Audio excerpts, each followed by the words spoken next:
জানাজার নামাজ পড়েছেন না? কি বলেন? আল্লাহুম্মা গফিরিলি হাইয়িনা ওয়া মাইয়িতিনা ওয়া গায়িবিনা। কি আল্লাহ, আমরা এই জায়গায় যারা জীবিত আছে, আচ্ছা গিয়েছিটাও মরা লোকের জন্য দোয়া করতি না? তা সেই লোকটার কথা আগে বলবো না?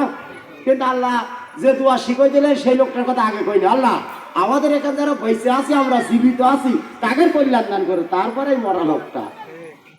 ওই লোকটা আমাদের দাওয়াত করা একটু খিচুড়িও খাতে দেয়, জানাজার নামাজ পড়লে খিচুড়ি খাইতে দেয় না? এখন সব জানাজার নামাজে খিচুড়ি খাবো, তাহলে ওই লোকটার নাম তো আল্লাহুম্মা গফিরিলি কি হাইয়িনা না বললে আগে কি বলতে হবে? মাইয়িতিনা বলবো। কিন্তু আল্লাহ তা শিখাননি। আল্লাহ কি শিখাইছেন? যা আগে আমরা যারা জীবিত আছে আমাদের উপর কল্যাণ দান করো, তারপরে আমাদের এই যে ভাই ইন্তেকাল করেছেন তার উপরে। দুনিয়ার গুরুত্ব বুঝতে পেরেছেন? দুনিয়ার বিরাট একটা গুরুত্ব রয়েছে না? আপনারা আবেগের বশবর্তী হয়ে জামাত ইসলামী ক্ষমতায় যায়নি, বিএনপিও ক্ষমতায় যায়নি, শুধুমাত্র বাংলাদেশের প্রধানমন্ত্রী তার জুলুমের কারণে, অন্য কোনো কারণে না, জালিমের কারণে তার পতন ঘটেছে। এই জন্য বাংলাদেশের 20 কোটি মানুষের ভিতরে অন্তত 17-18 কোটি মানুষের ভিতরে আবেগ তৈরি হয়ে গিয়েছে। যারা আওয়ামী লীগের ভাইরা আছেন, আওয়ামী লীগ করতো, তারাও বলছে যে এত অত্যাচার যে আমাদের সরকার করেছে তাতে আমরা টের পাইনি। উনি টিসিবির মাল পেয়েছেন, চাল পেয়েছেন, গম পেয়েছেন, উনি ওই পর্যন্ত সন্তুষ্ট ছিলেন, তাই না? তুমি টের পাওনি? তোমার চেয়ারম্যান সাহেব জামাত ইসলামের একজন লোকের দেয় না, বিএনপির লোকের একজনের দেয় না, সব চাল গম টিসিবি, তোমার দায়িত্ব, তুমি টের পাও না? তা যা হোক, ওনারা এখন বলছেন যে আমরা টের পাইনি। আলহামদুলিল্লাহ, এই কথা যে বলছেন, এখন সেই আবেগে এসে আমরা মাহফিল বাইরি, বর্ষাকাল, এখন যে কোনো সময় বৃষ্টি আসতে পারে, তারপরে আপনারা আবেগ ঠেকায় রাখতে পারেননি যে না সাইদুর ভাই, আলাউদ্দিন, তাই না, আমার ভাইরা কি যে না আমরা একটা বাইরে প্রোগ্রাম করবো। কেন? তখন 15 বছর কথা বলতে পারিনি আমরা, সেই জন্য তো বাইরে বসেছেন নাকি? এই কটা লোক মসজিদের ভিতরে ধরতো না? ধরতো। আপনারা বাইরে চলে এসেছেন কিসের জন্য? আবেগ ঠেকায় রাখতে পারছেন না। আলহামদুলিল্লাহ, এটা নাজায়েজ কোনো কিছু না।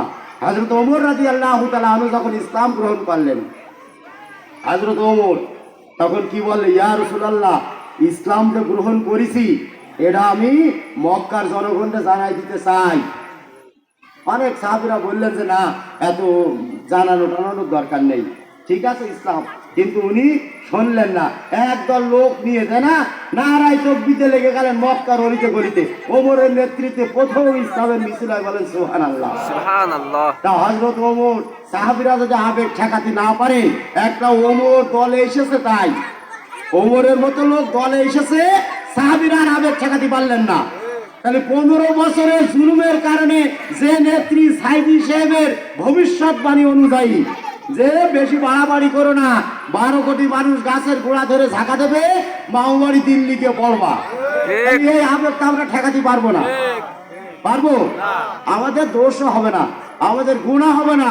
আল্লাহ দিনের পক্ষে আমরা প্রকাশ্যে আওয়াজ তুলিস, আমাদের সওয়াব হবে, বলেন সুবহানাল্লাহ, সুবহানাল্লাহ। আল্লাহ তাআলা কি বলেছেন? আমার যে বান্দা গোপনে ডাকে, আমাকে স্মরণ করে, আমি চুপি চুপি তাকে স্মরণ করি। আমার যে বান্দা মজলিসে আমার স্মরণ করে, আমি তার থেকে উত্তম মজলিসে তার স্মরণ করি, বলেন সুবহানাল্লাহ। আমার বান্দা যত জোরে আমাকে স্মরণ করে, আমি তার থেকে বেশি জোরে তাকে স্মরণ করি। তাহলে আমরা মাঠে এসেছি, আমাদের কোনো দোষ নেই, ঠিক আছে সম্মানিত ভাইরা? সেই কারণে আপনারা আয়োজন করেছেন। আল্লাহ তাআলা দরবারে আরো একবার শুকরিয়া আদায় করে বলি আলহামদুলিল্লাহ। কারণ আল্লাহ তাআলা কি বলেছেন? আল্লাহ নবী সাল্লাল্লাহু আলাইহি সাল্লাম বলেছেন যে আলহামদুলিল্লাহ মিজানের পাল্লাকে ভরে দেয়, বলেন আলহামদুলিল্লাহ। মিজানের পাল্লা, যে পাল্লায় আপনার নেকি বদি ওজন হবে কাল কিয়ামতের ময়দানে, সেই পাল্লাকে যদি আপনি ভরতে চান, তাহলে আপনার কি বলতে হবে? আলহামদুলিল্লাহ, যত পারেন। আর আল্লাহ নবী বলেছেন 4টে শব্দ হচ্ছে আল্লাহ তাআলার কাছে সবথেকে পছন্দনীয়: সুবহানাল্লাহ, আলহামদুলিল্লাহ, লা ইলাহা ইল্লাল্লাহ, আল্লাহু আকবার। মুমিন যারা হবে, যারা আল্লাহওয়ালা লোক হবে, তাদের এই জিহ্বায় অন্য কোনো কথা থাকবে না। আল্লাহ নবী কি বলেছেন? ও আমার উম্মতেরা, তুমি যদি আমাকে দুটো জিনিসের গ্যারান্টি দিতে পারো, তোমাকে আমি জান্নাতের গ্যারান্টি দেবো, বলেন সুবহানাল্লাহ। কি গ্যারান্টি? একটা হচ্ছে তোমার জবান, আর একটা তোমার লজ্জা স্থান। এই জায়গায় যারা বসে আছেন, অন্তত আজ যেখানে যে থাকুক, আমাদের লজ্জা স্থান আমরা অবৈধ পন্থায় ব্যবহার করি না, বলেন আলহামদুলিল্লাহ। আমাদের সমস্যা আছে এই জায়গাটা, এখান থেকে অসংখ্য কথাবার্তা বের হয় যা আল্লাহ পছন্দ করেন না। সহিহ হাদিসের কথা যে আপনি দুটো জিনিসের গ্যারান্টি আল্লাহকে দেবেন। এই জন্য সম্মানিত ভাই, আল্লাহ নবী কি বললেন যে 4টা জিকির, সুবহানাল্লাহ, আলহামদুলিল্লাহ, লা ইলাহা ইল্লাল্লাহ, আল্লাহু আকবার। মুসা আলাইহিস সালাম আল্লাহ তাআলার কাছে বললেন, ও খোদা, তোমার কাছে আমার একটা আবেদন আছে। মুসার সাথে কথা হয়তো কখন? সরাসরি, যখন ইচ্ছা তখন, যখন ইচ্ছা তখন কথা বলতেন। আল্লাহর কাছে বললেন, ও আল্লাহ, তোমার কাছে একটা স্পেশাল কথা আমার। কি? তাহলে আমার একটা বিশেষ দোয়া শিখিয়ে দাও যা সাধারণ লোকে জানে না, শুধু আমি জানবো, আমি পড়বো শিখে। আল্লাহ তাআলা কি বললেন, ও মুসা, তোমার একটা স্পেশাল দোয়া আমি দিচ্ছি। কি? বলে তুমি লা ইলাহা ইল্লাল্লাহ এইটা পড়বা। মুসা আলাইহিস সালাম কি বললেন, ও আল্লাহ, এ তো সবাই পড়ে, সবাই বলে না?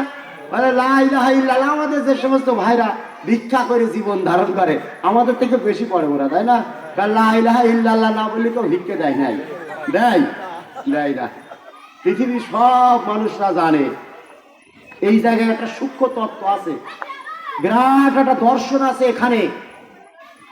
কোন মানুষ এমনিতে মানুষের কাছে সাহায্য চায় না। দেখেন, যখন ভিক্ষা করতে বেরোয় আমাদের ভাইরা কি করে? মাথায় টুপি, কেউ শার্ট প্যান্ট পরে গিয়েছে ভিক্ষা করতে, যে জিন্সের প্যান্ট ট্যান্ট পরে আমার মতো লোক ইনটিন করে চলে গেছে, ভাই দেন কিছু দেন, দেবে না কেউ। মাথায় টুপি, গায়ে পাঞ্জাবি, তারপরে মানুষের দরবারে যে প্রথমে বলে লা ইলাহা ইল্লাল্লাহ, মা আল্লাহর রাস্তায় তুমি ভিক্ষে দাও। এই আল্লাহর ওয়াস্তে বললি, দেখেছেন পৃথিবীর নির্যাতিত নিপীড়িত মানুষের শেষ আশ্রয়স্থল হচ্ছে লা ইলাহা ইল্লাল্লাহ, বলেন সুবহানাল্লাহ। এটা কেউ শিখায়নি, কিন্তু প্রত্যেকটা মানুষের অন্তরে এই খবর হয় যে বান্দা, যতদিন পারো বাড়াবাড়ি করো, দৌড়দৌড়ি করো, অত্যাচার নির্যাতন করো, কিন্তু তোমার শেষ জায়গা হচ্ছে লা ইলাহা ইল্লাল্লাহ। এজন্য সারা জীবন কত অপকর্ম করেছে তার ঠিক নেই, কিন্তু শেষ জীবনে এসে লা ইলাহা ইল্লাল্লাহ। আমাদের কন্ট্রোল করার জন্য, বাংলাদেশের মানুষ যাতে না খেপে যায়, সেই জন্য আমাদের প্রধানমন্ত্রী সাবেক কি বললেন যে আমি অনেক রাত্রে উঠে আগে তাহাজ্জুদ নামাজ পড়িনি, তারপরে ফজরের নামাজ পড়ি, তারপরে কোরআন তেলাওয়াত করি, এরপরে যে বাইরে বেরোয় আমি। কি সুন্দর কথাবার্তা, তাই না? এই জন্যই দেখেন উনি এই কথা কি জন্য বলেছেন আমাদের, যে আমি তোমাদের বাইরের কেউ না, আমি তোমাদেরই লোক।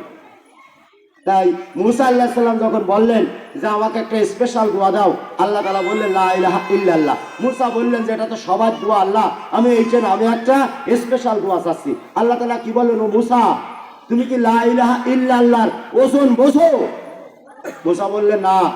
বললেন যে তুমি এই সারা পৃথিবী আর এর ভিতরে যত সম্পদ আছে, এই সব সম্পত্তি নিয়ে একটা গোলক তৈরি করো, একটা বল তৈরি করো, আর সেই বলের উপরে যদি তুমি লা ইলাহা ইল্লাল্লাহ রাখো, তার ভার সে সহ্য করতে পারবে না, বলেন সুবহানাল্লাহ। সুবহানাল্লাহ। জামাত ইসলামী করেন শুধু মাঠে ময়দানে জিকির আজগার, শুধু চার দোকানে লিখছেন না ভাই, ওর সাথে এই কাজগুলো করবেন।